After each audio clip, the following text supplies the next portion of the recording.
السلام علیکم۔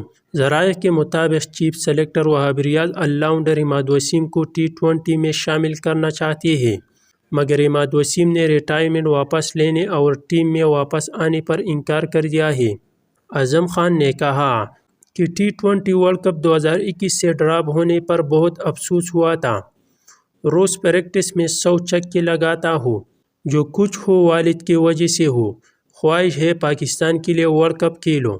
New Zealand کی T20 سیریز اور PSL 2024 سے باہر ہونے کے بعد زاہد محمود اپنی پاکستان کپ کے اعداد و شمار بتا رہے ہیں۔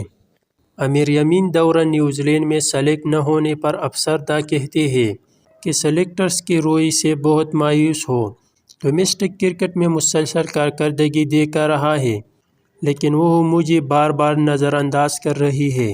فاسٹ بالر عامر جمال کا کہنا ہے کہ کرکٹ کھیلنے سے قبل میں ٹیکسی چلایا کرتا تھا۔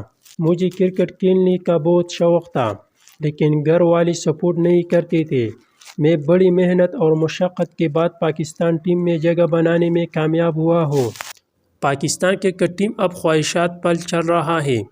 کرکٹ بورڈ کا جو بھی ممبرز ہے، وہ میرٹھ کے بجائے اپنے دوستوں پر انحصار کر رہے ہیں۔ محمد حفیظ کی خواہشات پر یاسر عرفات پاکستان ٹیم کے ساتھ منسلک ہو چکے ہیں۔